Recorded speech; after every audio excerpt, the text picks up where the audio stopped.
call the Board of Education and Business Committee meeting for Tuesday, April 24th to order. We respectfully acknowledge that we're meeting on the traditional and ancestral lands of the Coast Salish people. Adoption of the agenda. Is there any additions or changes to the agenda?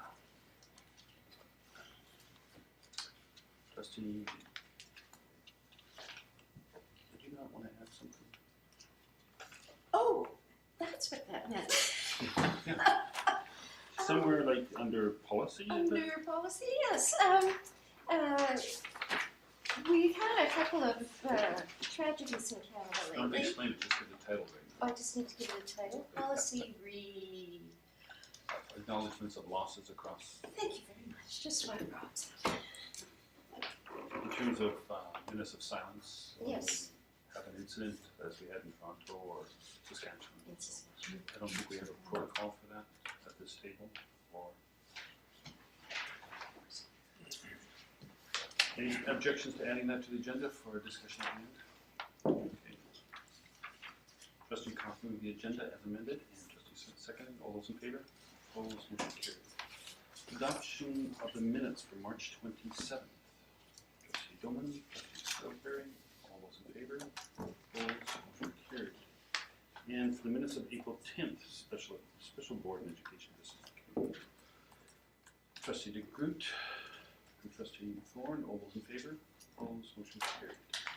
Action list. Is there anything on the action list that staff want to speak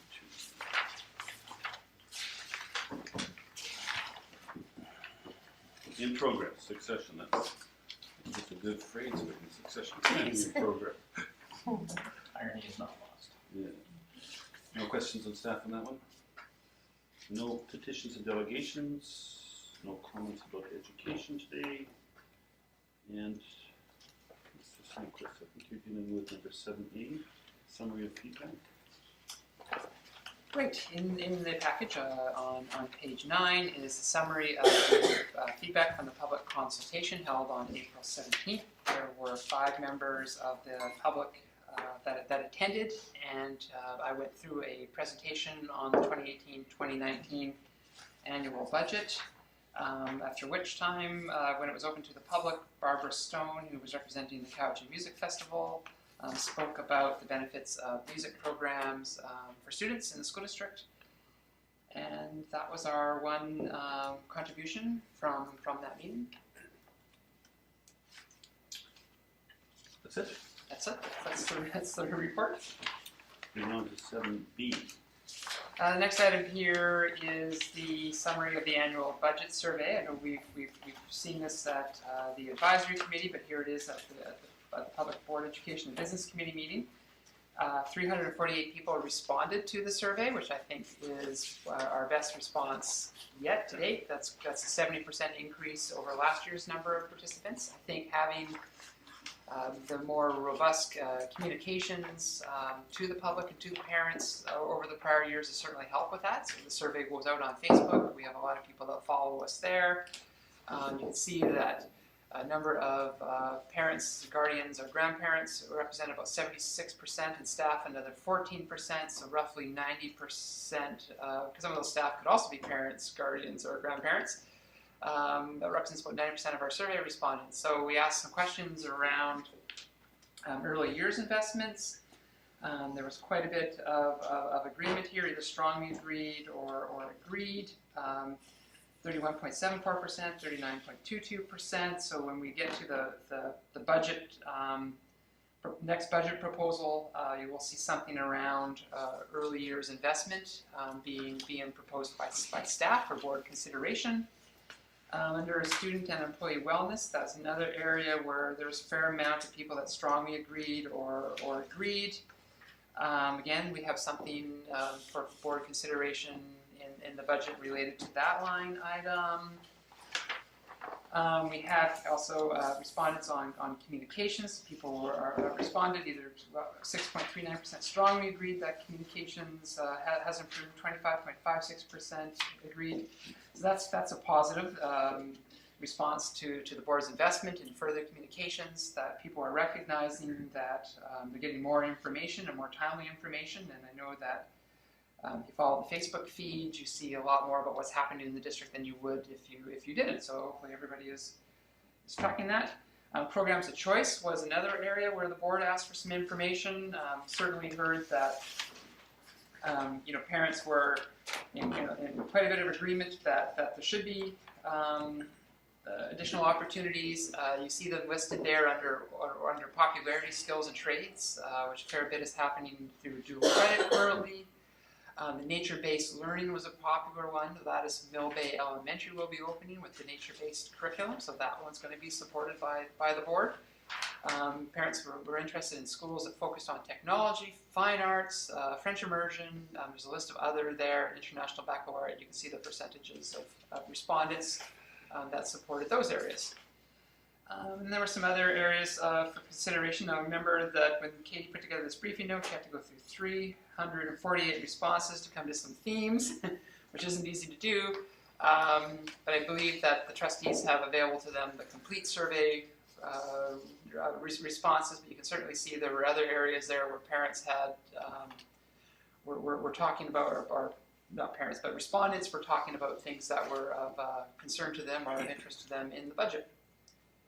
And so that's the survey, and hopefully with the next presentation we'll start to take some of that into consideration. Any questions for staff? Okay, moving on to the fun part. Okay, so this is you have a big sheet in front of you, which is long, and you've taken the one that was harder to read the last time and blew it up. I think it's easier to kind of follow along where we are in this presentation by following along on this sheet. So we'll start with our presentation on the budget. What we're bringing forward today are some of the staff's recommendations on how to potentially balance the budget, or really what staff's priorities would be with the remaining funds. The board has been actively engaging the community and have had a lot of meetings to get to this point so far. They have met with each of the partner groups. There's the survey that's gone out, and the board have received the feedback from that. There's been an advisory committee meeting. There was a public consultation on the budget. We've been bringing information through the board education and business committee, as well as the April board meeting. And we are also trying to consider the strategic priorities document when bringing forward recommendations on the budget. So for the purposes of this presentation, I've restructured it a bit to order it in a different way, which I think flows a little bit better. The first part is I have a section which you see on your sheets, which will also be up here, on appropriation as surplus and a potential expenditure saving. And then I wanted to group it into commitments, so things that the board have already committed into next year, or things that just sort of have to happen for operational reasons, and then really to get down to the options for consideration portion of the budget. So it's been restated a bit from what you've seen before, but the numbers remain the same, just in different ways. So I think we're familiar. This was the document presented on March 27th. So I brought us back to that point where we showed the board that based on the projected revenues and expenditures for next year, not using any surplus at that point, the board is approximately $1 million short of balancing the budget.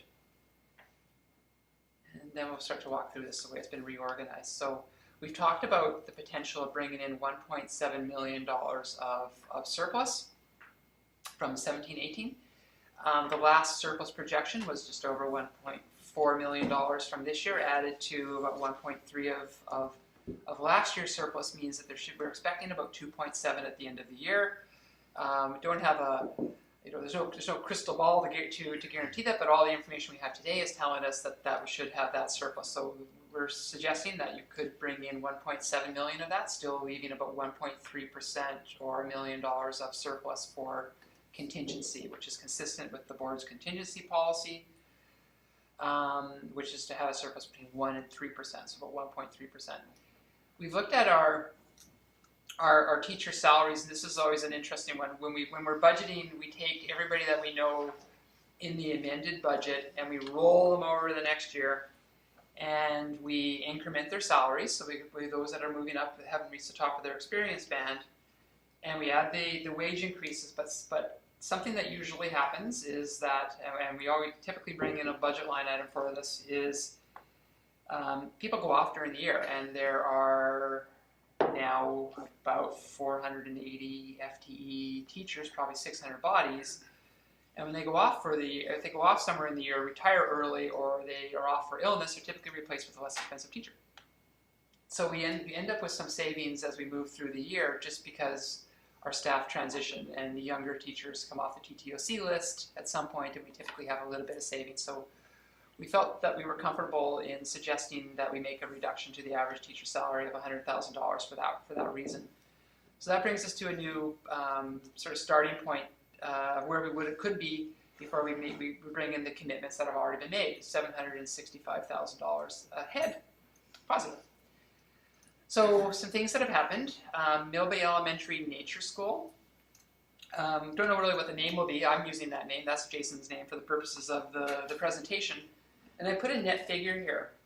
One of as we were working through the staffing question around the teaching component for Mill Bay Elementary, and we're trying to figure out where are these kids going to come from? Which schools? So as we're starting to think about where to put the resources in for next year, in our discussions, we kind of came to the realization that likely if we put 4 teachers in there for 4 divisions, it's highly likely that one of those divisions would be funded from kids that currently aren't in our system.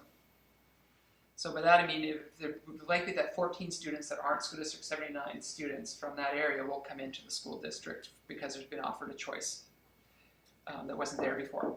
So we budgeted for a teacher. One of the teachers added a teacher to the budget, and also would like to add the revenue that we see coming in with potentially 14 students that aren't here now to pay for that teacher. So that's why it's net, but it's the same figure you saw before, but we're going to potentially bump the revenue by $100,000 and the teaching allocation by $100,000.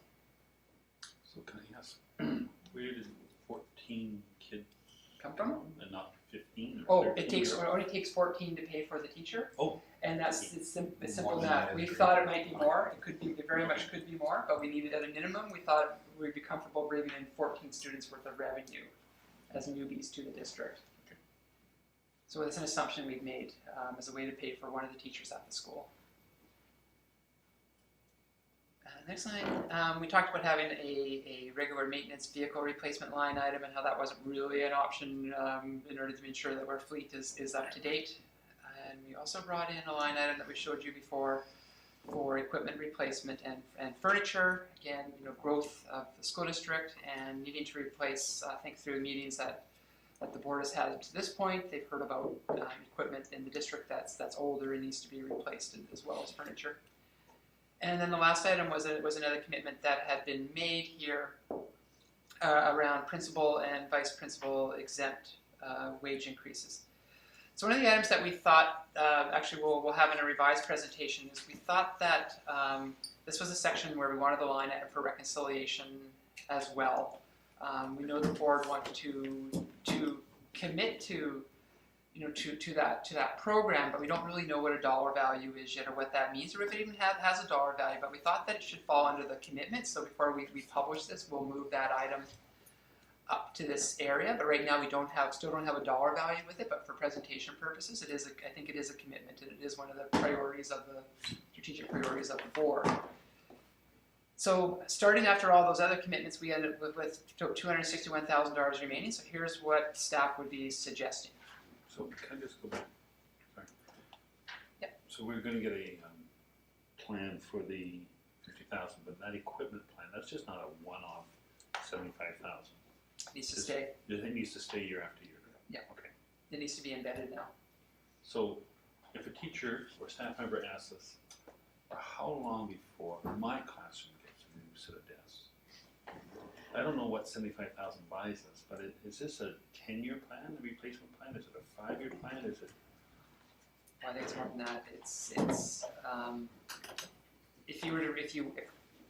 It's an allocation. If we wanted a plan that said every 10 years we want to replace a classroom set, we would have to review it every. No.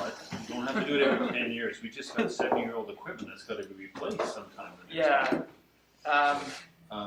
But I mean, Is this bill, in terms of the stuff that needs to be replaced, is it a $750,000 bill and it's gonna take us 10 years to do it, or is it $500,000? I don't know that we know that specific. We know that on that was a little Jason moment. We know that in the past it's cost us $7,500, $7,000 a classroom to replace sort of the standard desks and chair kinds of stuff. We also know that we've been talking about that isn't necessarily what classroom teachers want anymore and what kids want and so on. So there's some fluidity there, but if you take say $7,000 or $7,500 a classroom, you can run the math and see sort of what kind of a cycle that brings. We do, not every piece of furniture in our schools is old and decrepit. Lots of it is quite new. We've been buying a pile of chairs over the last couple of years and replacing those, and so it's all sort of just part of the cycle. And I think a future challenge in trying to predict exactly how many years before we rotate everything out is we're going to see increasing creativity on the part of our teachers and staff as they think about what classroom learning environments need to look like. We've had a great conversation with our DSEC kids about the kinds of things they would like to see, and it may actually be cheaper to furnish a classroom with tables than it is with desks, individual desks. It is. So as we start to work forward, we just know we need a starting place. That doesn't tell us it's going to be in 15 years we'll have replaced everything. We don't have that much clarity yet. Thank you. I have a view from here of a bunch of old chairs stacked up in a pile out back here. And part of what we're doing now is we're no longer repairing old chairs. We can replace them for $1 more than we can buy just a seat, and we can get one that's warranted for life. So we've entered into a cycle of replacement rather than repair. And I think that's going to be starting to provide at least some consistency in the color of the seats and the standard that we have, the adopted district standard. So that's something we started with this year. And we put quite a few new chairs out to schools and a few different tables as well. And then we also had Bill 28 money, which brought a new furniture. And what the schools asked for wasn't what we've been buying before that. Those were different types of tables and chairs. So, another question. When the new couch in high school gets named next year, does it come with a furnishing? As part of, like, when we open Crofton, did the furnishing comes with Some. Yeah. We sort of negotiate that. There's an allowance. There's an allowance. Is it enough? Probably not for all the things that we would want in a nice brand. Trustee Stolznick? I think what Trustee Hutchins is aiming for is a sort of a long-term plan. And I'm not sure if you're already on that path or whether the board needs to ask for that to happen. Perhaps you could comment on it through the chair. I think we understood that from the last meeting. The same question was around the equipment replacement, and you mentioned that we would, and vehicles as well, that we would need to work on a plan, but we don't have one yet. We're just trying to make sure we have some allocation to start working towards something and some improvements, because it was something that the board had heard about during the various partner group meetings. That we will work on a plan to get an idea of a replacement schedule. So that brings us more to what's left over, $261,000 after those items. So here's some things we've been thinking about. We have the reconciliation item, which we have to be determined.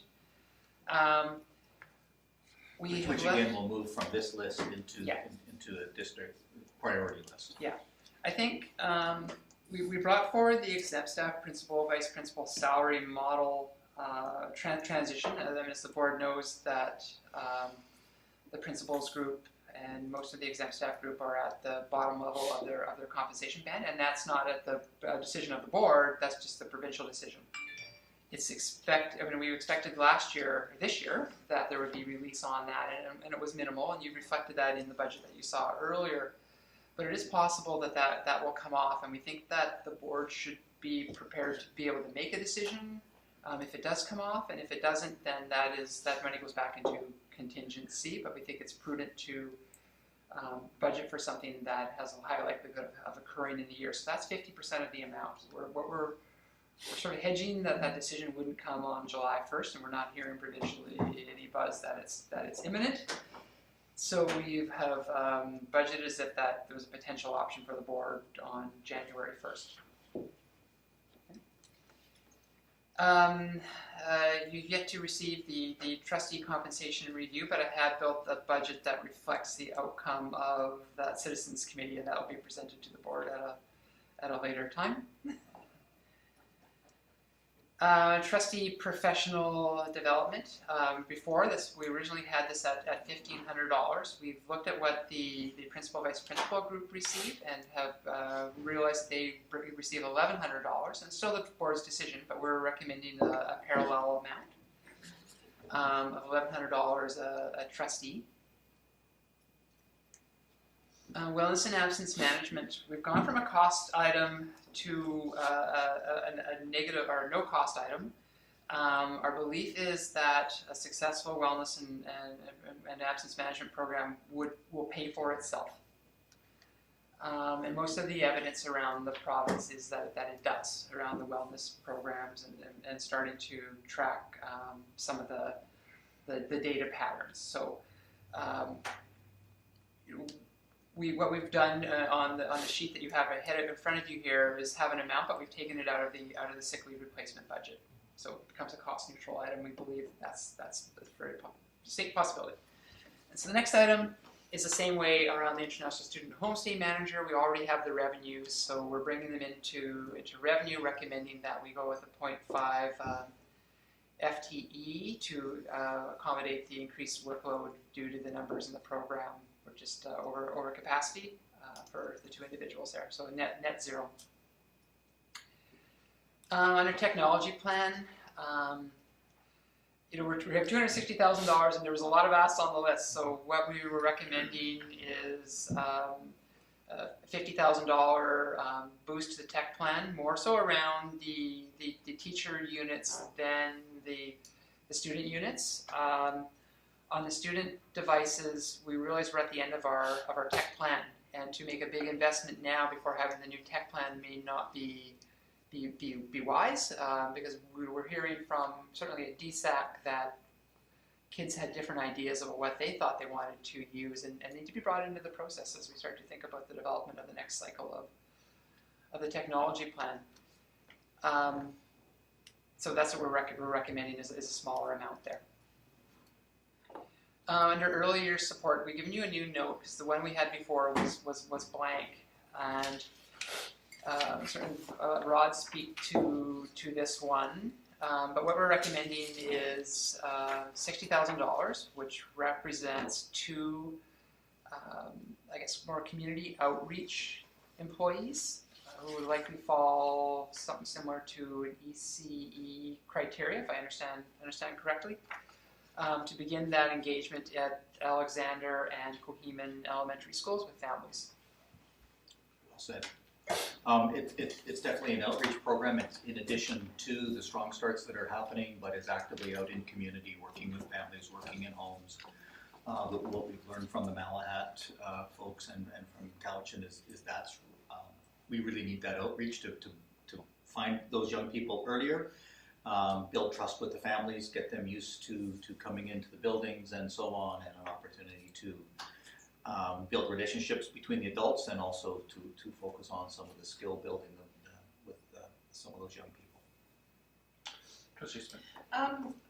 We had talked about some money we're waiting to see if we would get for early years when we originally asked about it. Is that money just not going to happen now? Is that why we're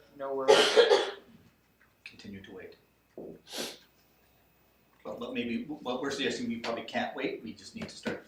No, absolutely. I support this, but I'm just wondering: is there still a possibility this $60,000 could go back in the pot and cover something else should the funding come through?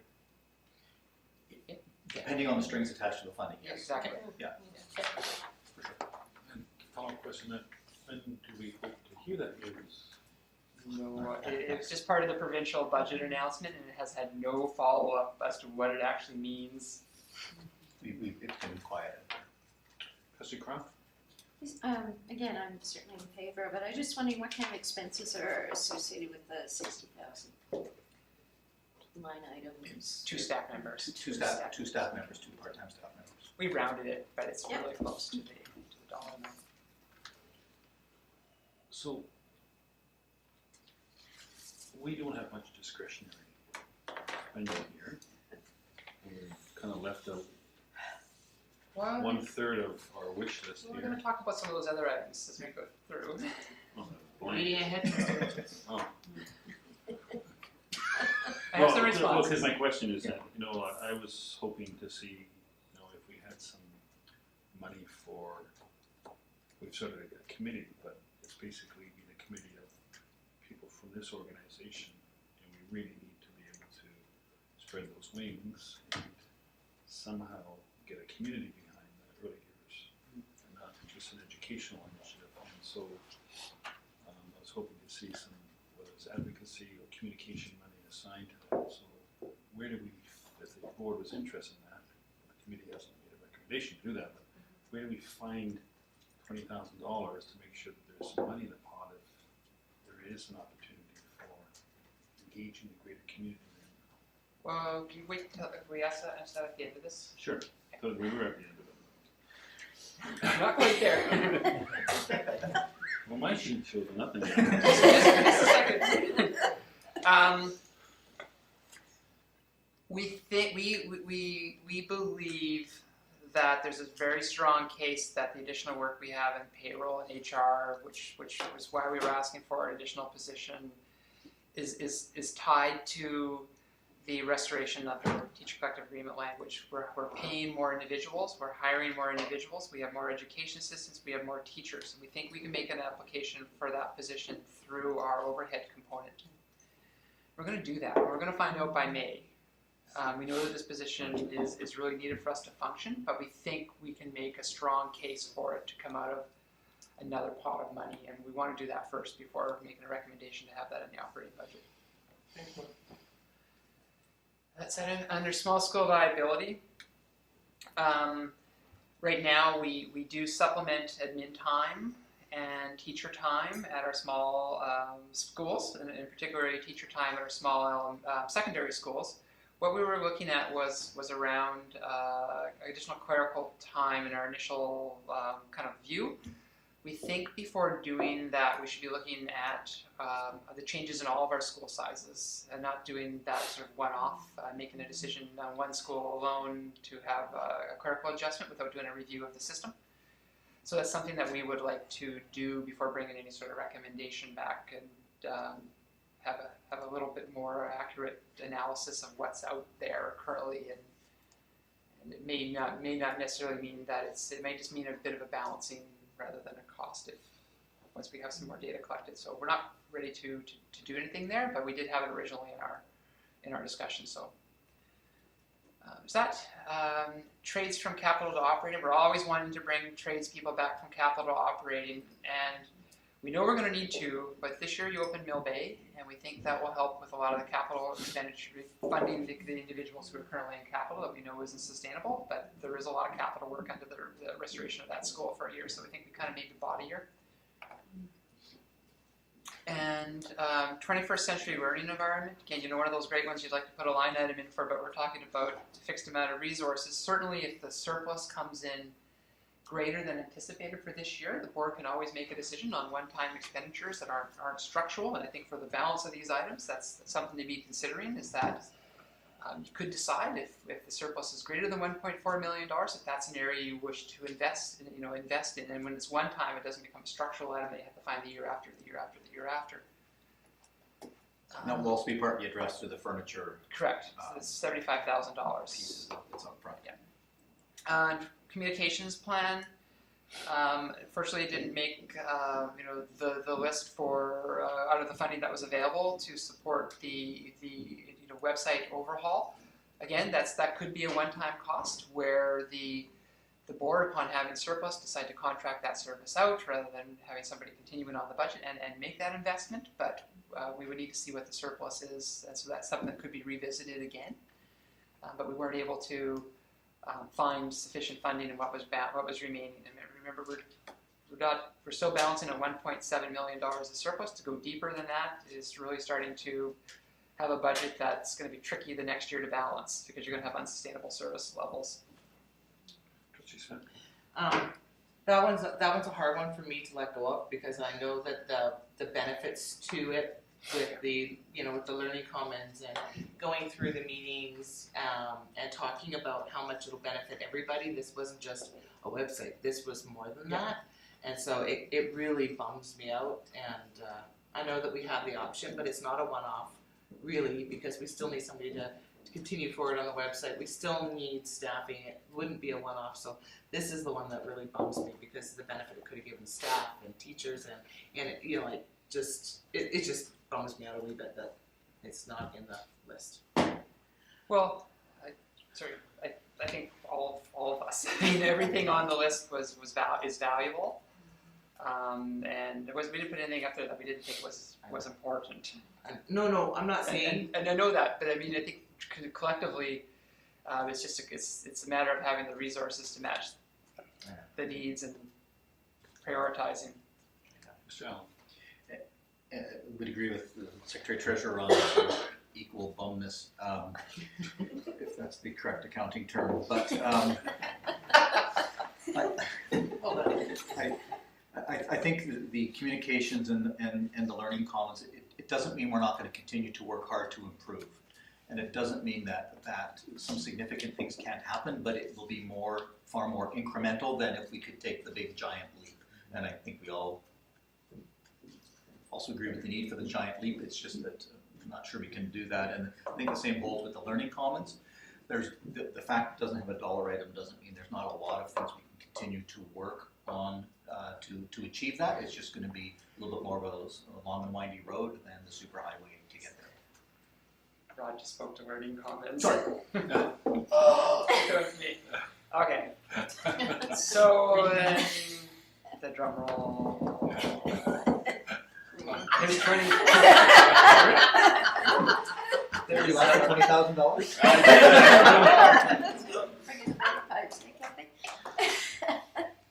So after those items that staff would be recommending, of course, subject to cost through enhancement fund, which could throw the whole plan away. Or funded. Funded. Whoa, wouldn't that be nice? Yes. There's $20,811 that we haven't built into the budget yet. That's our mad money. Your mad.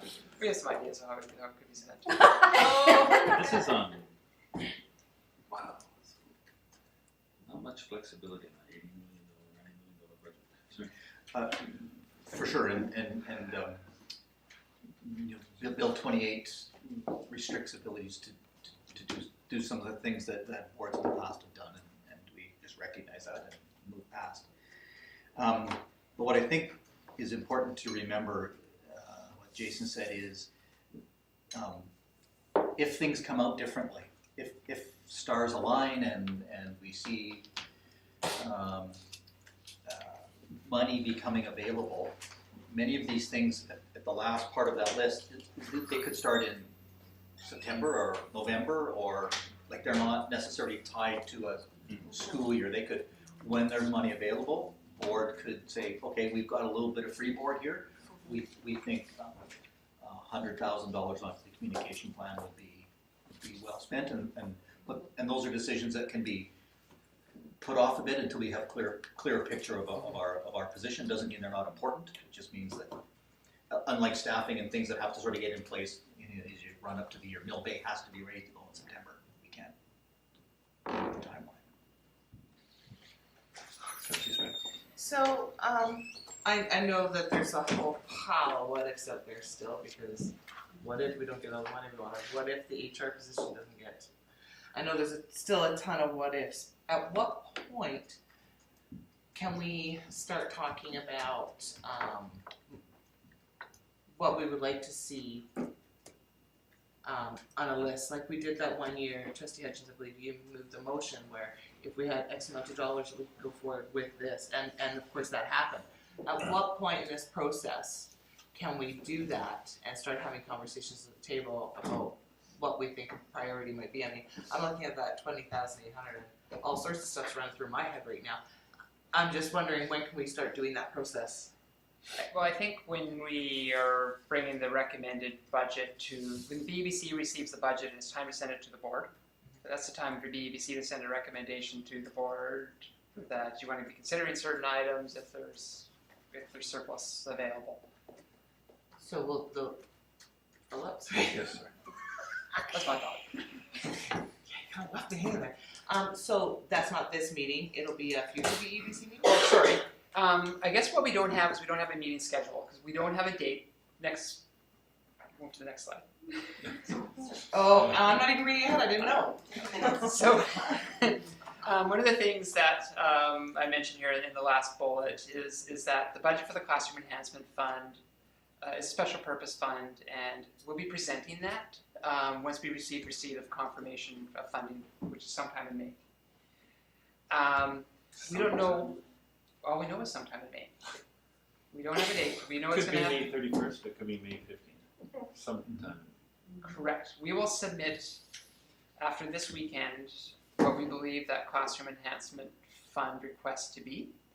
It will have our teacher request, it will have our overhead ask, and it will have our remedy ask, and we'll get our interim response on those sometime in May. So I don't know that we can actually schedule when that meeting is going to be yet, Okay. because we have to have that response to confirm that revenue. But hopefully it's before June 5th, so you don't have to have a special board meeting and can then just make a recommendation from this committee to the board for that regularly scheduled board meeting. It should be able to happen, but it might be tight. Okay. Thank you.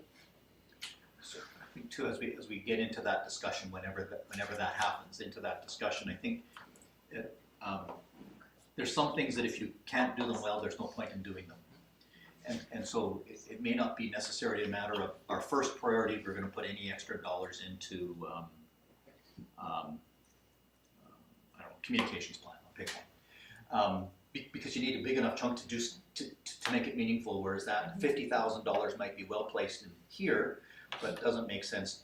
It's a drop in the bucket over here, and so I think you want to give yourself some flexibility in that conversation as well. Here's some things of priorities, and leave yourself some flexibility as you're sort of moving into that decision-making place. Should money become available? Sorry. Mr. Secretary. And I think also we always need to be remembering that this budget is balanced on surplus, and if there are additional monies, those monies aren't available for the next year. So even if we end up with a better than expected surplus at the end of this year, to spend that means that's not available going into the next year to help balance, because we'll have to make up that difference at some point. Okay, so just to be just a caution. Last bit here is sort of the next steps. The board in this budget. It's pretty cool that there's actually no contemplation of any negative adjustments to staffing levels in the operating budget at this time. You know, that's kind of unprecedented. You mean there's No cuts. no layoffs and triggers? Or except No for reduction people- of positions. So the position numbers remain intact in this draft, which I think in the operating component, because we don't have guarantees yet on any of the classroom enhancement fund piece, but Makeshift is what you're saying. hopefully not. I just think there's a really strong argument for the number of custodians, because you have the 70 additional teachers that you have to have those positions, and there's a strong argument for some clerical time that we have in there, and the EAs, which are there because of the modeling. Yeah, that's really good news on this budget, I think. And the other item is, we want to consider that as of now, or certainly the end of this month, end of April, that our teaching staffing levels are considered to be complete. So we haven't made any reductions, but we if that's something the board wish to contemplate, we need to know because May starts the staffing process. So we're considering that portion is complete, and as we've made no recommendations on these sheets for any other changes there, and we've actually gone through the process of the internal allocation of those numbers, so we're ready for May. As always, in September, when actual student numbers are known, everything gets resorted, and I wouldn't be surprised to see our enrollment higher than anticipated, just based on the reopening of Mill Bay Elementary and some other community indicators around building, etc. And then the last part is just due to the uncertainty around the classroom enhancement fund, teacher and overhead funding, that another reminder, the board has decided to delay the adoption until June of the 2018-2019 budget. So you already know that, but for the public who may see this presentation, that's the plan. So Mr. Sanquist, when was the last time there was a negative adjustment?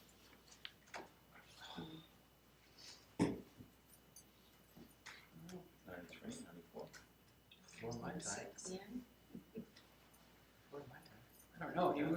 If you look at the chart and you look at the nature, well, actually 2005, 2006, I mean, to be honest, because that was a year that the newly elected government at the time, reasonably newly elected government at the time, invested a further $150 million into public education, and that meant that this board received almost a $2.5 million increase in funding, not because of enrollment change, but just an increase in funding while we were going through an increased enrollment.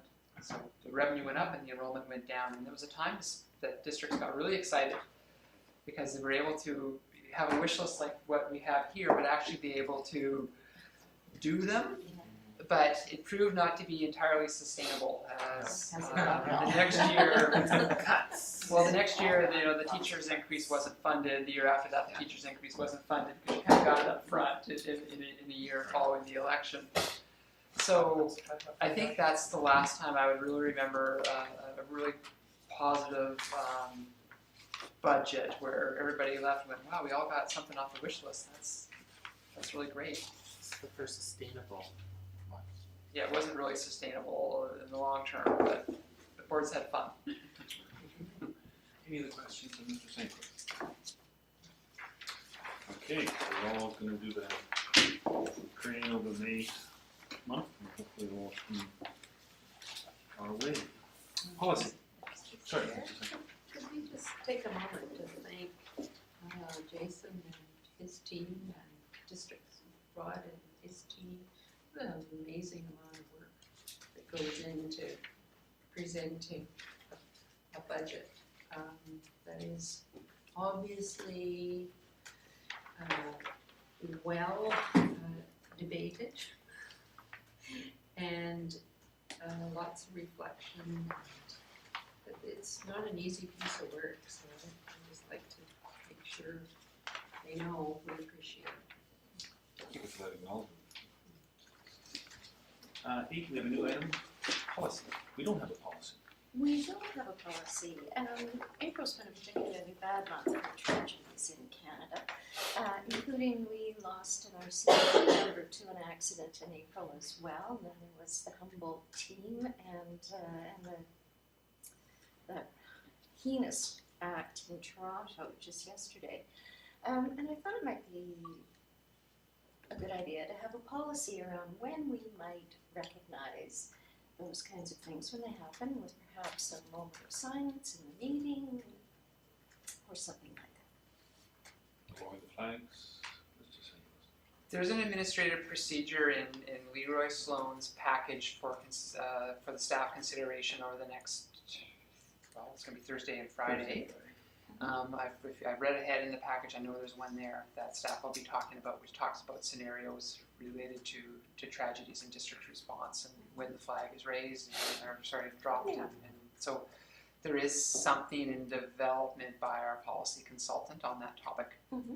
I don't know if we haven't really spent the time with it yet, Yes. but I know it's there because I read it. So it could be national in scope? I believe it is national in scope. Mr. Allen? And we do have a flag policy I knew that, yeah. that requires us to follow the appropriate protocols around when you can put flags at half-staff and when you can't. And it's a fairly structured, often feels to be very restrictive. Mhm. There's not a lot of local autonomy if you follow the national There's a national protocols. standard, There's a yes. national standard Mhm. of when you can put your flags at half-staff and when you can't.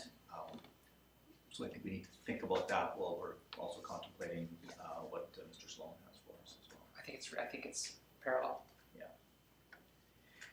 Does anybody have any objections for staff to examine that, bring it forward? Thank you. Can I just say it's going to be examined already, right? It's already on the It's list. on the list, so. Well, a list of, in terms of putting them both together, the flag and, I think it probably is in Leroy's, oh, it is in a little bit, okay, sorry. I believe he has linked those two things. What I would say is I think generally speaking,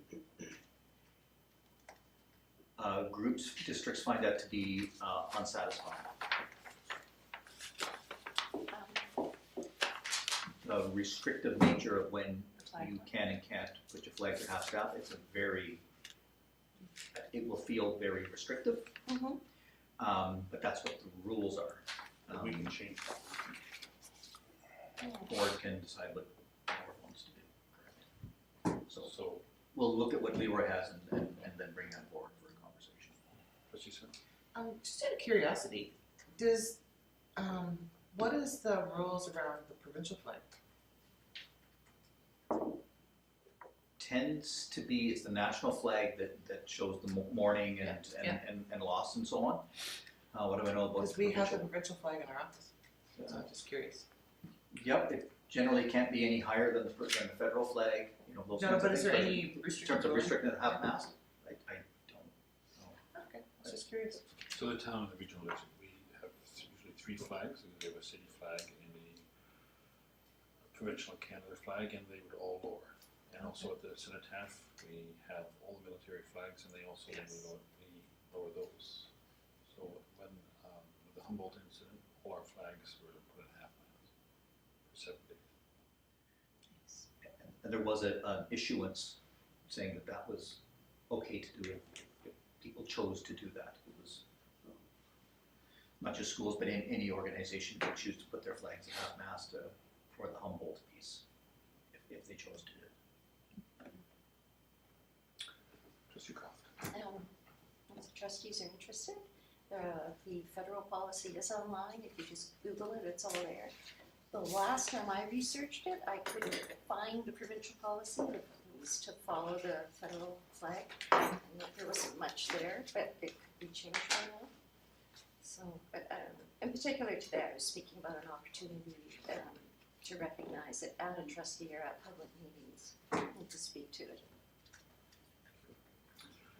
Seeing no other business, motion to adjourn, trustee Smith, trustee Dubuque, all those in favor? Opposed, motion carried.